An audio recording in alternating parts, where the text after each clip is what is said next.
What's up, guys? Welcome back to the That's So Dev podcast. My name is Dev. Thank you so much for tuning in today. I appreciate you. We have some tea to get into. But before we get into this tea, make sure you go ahead and follow me at That's So Dev on Twitter, Instagram, and literally everywhere else, including YouTube. We're kind of popping over there. Now, for the tea, perhaps. Girl, let's have a chat, right? Because I feel like there's this increasing amount of newer artists who are coming into the game, and those who do see, you know, success that's much higher than your average artist, because you have to think about how many artists are actually out there, right? Like 1% of all music last year had over 1 million streams, and a little over half of all the music out there had less than 10 streams. So we have to really put that into perspective, right? So, and I'm going to use this person as an example, Addison Rae, because she's just the perfect example. And I've seen some things recently that it kind of confirms something to me. And that being that newer artists, I don't know, like they just almost expect it. And that doesn't sit too well with me because she's on her first album, and obviously people know her from TikTok, and she's been on Jimmy Fallon. I'm sure that like these are things that are probably in her head, but also at the same time they have happened. But I could see how doing those things can make one feel as though maybe they're much bigger than they are.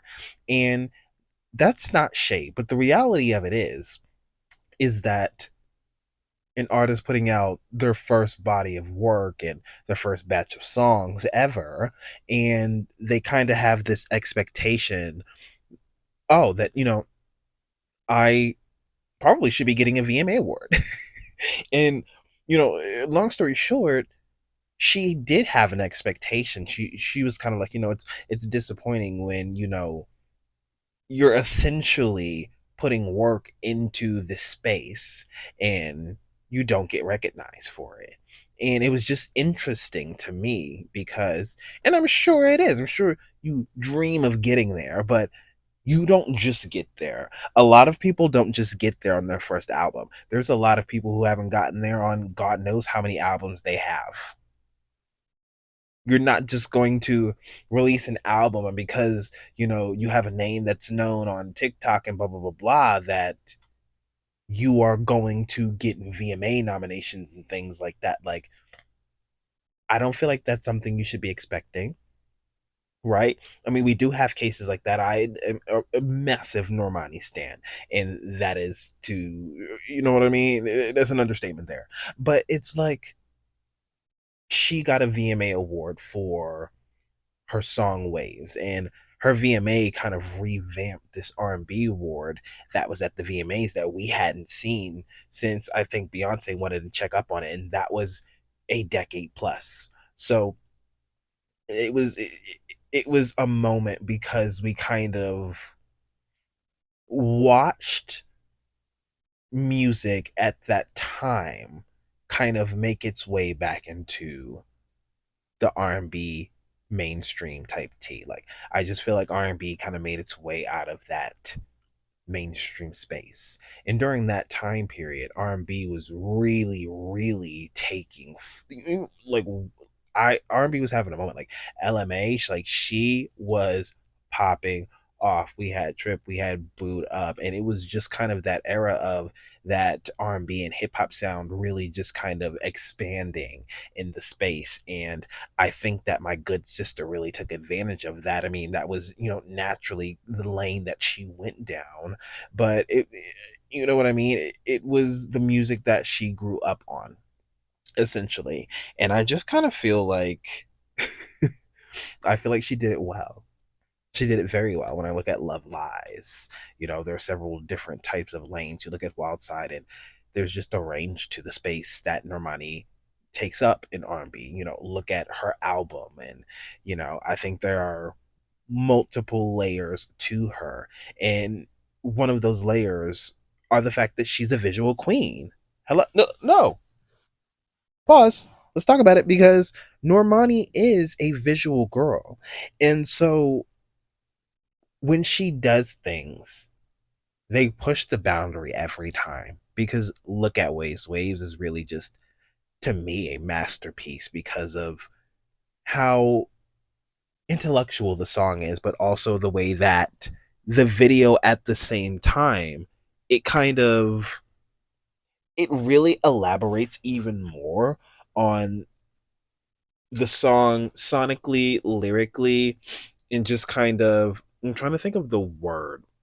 Like I can't really think of the word right now, but the song really kind of, what is the girl? I'm sitting here just rolling on trying to figure out what the word is, but I know essentially the song, it just kind of has this representation, like in a way that it explains the video without saying it. Like the video plays off of the lyrics with the different kind of sets that they created, like on the moon, and how the moon affects the tides, and it was just such an intricate video to me. And then you added in the effect of her dancing, and it was a wonderful thing to see her going into the water. I just felt like it was a well done video, and it got the recognition that it deserved at the end of the day. It was hello, the fans voted, and Normani fans got her the VMA essentially. So it was very deserving of that in a sense, but I don't think really many of us were expecting that at all. But the reality of it was, she came out of a girl group that had been banging and busting. I mean, just 2 years ago, they had the most viewed video of the entire year of all songs. So, let's be realistic here. She really came from a background that, it gave her some sauce going into it, and I really say that girl groups, they create diamonds, truly. Starts off as a diamond in the rough, but in the end result, bitch, they really do produce some serious artists, and we see that today. I mean, Diana Ross, Beyonce could really go on, honestly. But as I was saying, seeing Normani step into that space, it after that, after that point, I think newer artists kept really coming in, because we were even having this, you know, internal battle, Normani, with her fans, where, artists would almost move, and she did this a bit herself. They almost kind of moved as if they were in this industry long enough to be secretive. And being too secretive so early on can really be detrimental. It's really kind of imperative. And I know so many people are like, you want to know what? An artist is going to do it their way, whatever, blah, blah, blah, blah. But if you want to be real, it's one of the biggest reasons why labels move the way that they move with an artist. Because the bottom line, if you don't have that consistency, if you're not in people's faces, it may not happen for you. You know what I mean? And it's frustrating when you do come across people who do have the potential to excel in that space, but they don't really take up that space. But, as I said, with the new artists, they don't really care to take up that space or to push the boundary, or to they don't care to be the next great or the queen or whatever, and they're pretty satisfied with where they are. Because I mean, shoot, one day they had nothing, the next day they popped off and got massive fame. Now a lot of them feel like they can just coast along the way, and they'll just get things, they expect those things. Because my song charted on the Billboard Hot 100. Like, oh my god, like, what do you mean? Like, why don't I have a Grammy award? We have to be serious. You really do have to put in the time. And I say it all the time, there is an industry game. The greats that you see today did not get by just coasting. We literally saw people behind the scenes going after it. You see Beyonce throughout her career getting up to where she is now, and actively putting in the work, actively in your face, actively performing, actively promoting. Like, she didn't get to where she is today just because people said, oh my god, Beyonce, because we've known Beyonce is immensely talented from day one. But she didn't just have the power that she has now. She also didn't expect the accolades that she had then. But also at the same time, she kind of did, because she could back that up. Because back then, You had to be great. If you weren't great, you weren't cutting it. That's it. We live in a time where you can be mediocre and still see success because of the machine that moves behind the artist. And yes, there was a machine back then, but I'm telling you, the competition was insane. It was so stiff. It was crazy. And I just feel like we grew up in such a time that I appreciate and I hold near and dear because I feel like we've lost a lot of quality. And a lot of quality has come from instant gratification, and instant gratification has ruined music for several things. These fans, they want, but they'll go and stream and then they'll throw it to the side, and then they're wondering like, well, why haven't my favorite artist gotten a hit? Well, girl, look what you just did to this music, but then you threw that to the side, but you asking for more music, so they're just pumping out this music, and now the labels are kind of like, okay, you want to know what? It's not hitting. We're gonna move on. So now we realize we need to find somebody that pops off instantly, and if they don't, well, at least we have a tax write-off because we have to spend the money anyway. So, girl, we have to be we have to be so serious here, right? And again, it's also a big reason why labels rather would look at statistics and make sure that artists have certain words that resonate with the listener, so that way it's catchy and they'll want to replay it. Like, they're looking at recipes instead of following the art and the creativity and the originality. It's just so nasty. So many things have led to it, right? And you can obviously the fans. Yes, that's also true, but also at the same time, these labels are feeding these things to you. Labels are feeding narratives, and I don't think people realize that because sometimes it also comes from an artist that you love. That's why when it comes to an artist like Doja Cat, where she's like, you know, this is a cash grab, people really think that she's kind of saying that in a sense of negativity, kind of, you know what I mean? Like, oh, it's a cash grab, but you put that music out and all that stuff. And I just feel like people don't understand what happens in the middle between creating music and then the music coming out, all of that stuff in between. And then also the expectation of what a label wants to hear from you versus what you actually create. And maybe sometimes that can blend, but often a label has a vision. And if they don't see that vision, they're not going to promote you. They're not going to give you that money. They may go ahead and let you release that music. Fine. Okay. Again, tax write off. Maybe we'll throw this at a wall, see if it sticks. If it doesn't, again, tax write off. Hello. Logically, they don't really care about the music anymore. And it's really the simple fact that they are able to manipulate charts, algorithms, radios, playlists, and all that stuff to make something become a hit. And then an artist believes that, oh my God, I got this hit. But the reality of it is the machine made that hit happen. So these streams, majority of the time, they're coming from people who are listening, not hearing your music. They're not directly going to choose your music. It's coming through the playlist that they randomly clicked. It's going through the playlist that's going on inside the mall in all of these different stores within the mall 24/7. Like, it's coming on the radio. Like, you know what I mean? Like, a lot of times these streams are coming from things where people aren't going to look up your song and press it. So they may know it, it may bop, but they're not going out of their way to listen to you. So when you go to a festival and you think that, oh, this song charted high on the Hot 100, and you don't hear people singing back about your music or singing back the lyrics to your music, well, that is why. You had to be great. That's why songs that charted so much higher back in the day meant so much more. Everybody wonders why do you talk about the physical era and blah blah blah blah and all that stuff? But the reality of the situation is, hello, it's because people really went out of their way. People were invested. I couldn't just press play and you know what I mean? I couldn't. It wasn't at the tip of my fingers. I had to go buy the CD or I wasn't listening unless it came on the radio. And I'm not listening to the radio anywhere except for in the car. Hello. So it's so interesting to me to see, to grow up in a time like that and to be in a time like this. And a lot of people take that personally now because the reality of it is the label sets you up, right? Your song's charting here, it's doing this, it's doing this, it's doing this. They put you on a platform, they set you up. Like, it's not like And it's gonna come down to comprehension for you to really understand the difference. Well, if you don't get it, it's going to take some extra comprehension. Maybe your brain might hurt a little bit, baby, but you just have to use it. That's why look, if anybody like Miss AR had debuted back in the day, not a chance. Back in the day, we had artists who understood their space in music. So maybe this artist had one album, right?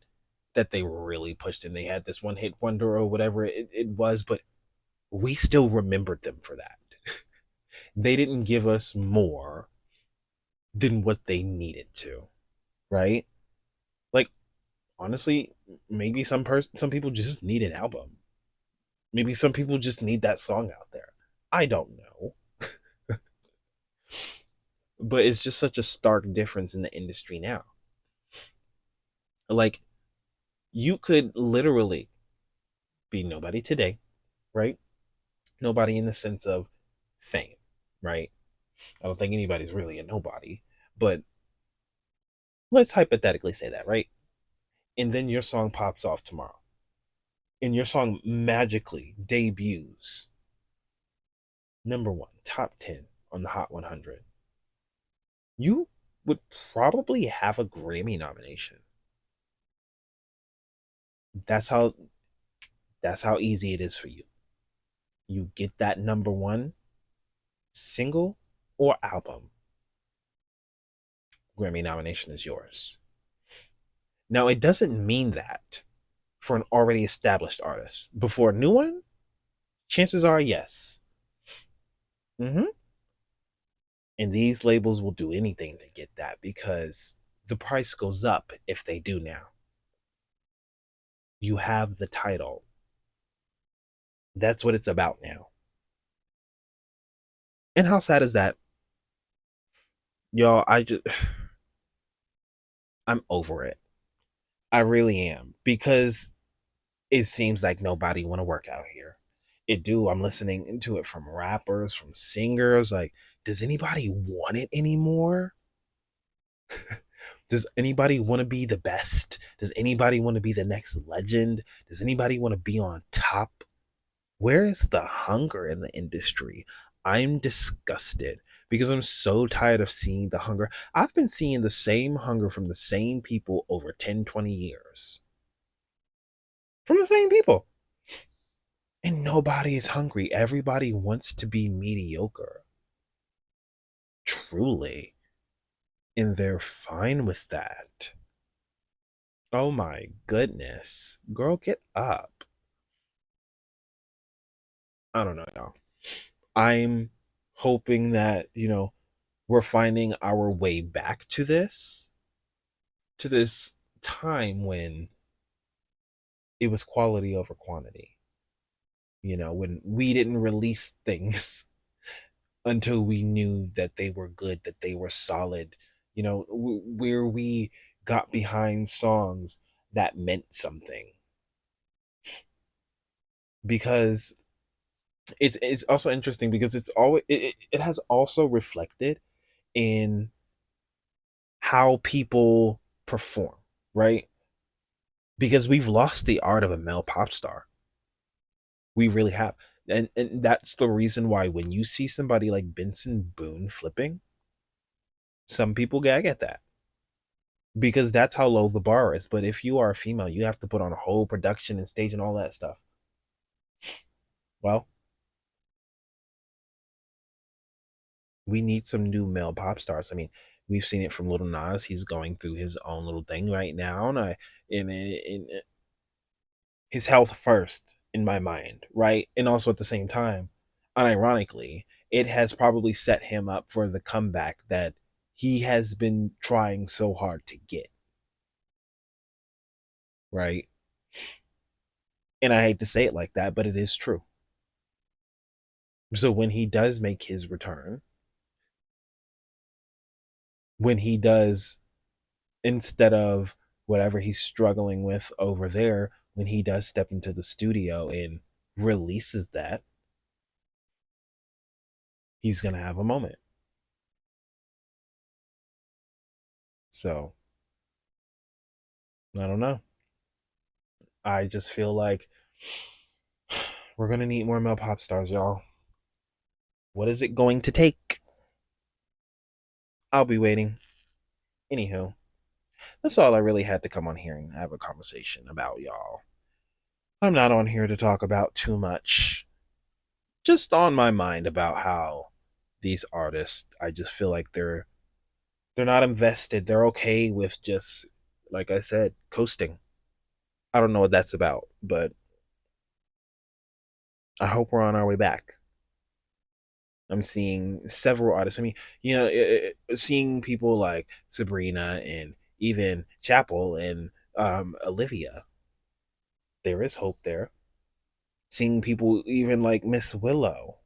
Hello, my girl, Flower of Love. I'm telling you, y'all, there are real and true artists out there. Miss Jade. I hope that they see the success that they deserve. Period. In the discussion. That's all I really have to talk about today. I appreciate you guys. Thank you so much for tuning into the That So Deaf podcast, where you stay true and stay you. Drink you some water. Take care of yourself. Eat some good food, okay? Because if you don't take care of yourself, who else will? Exactly. All right, y'all. I'm hopping off here, but I appreciate you. Thank you so much. And I will be seeing you on the next podcast. Peace.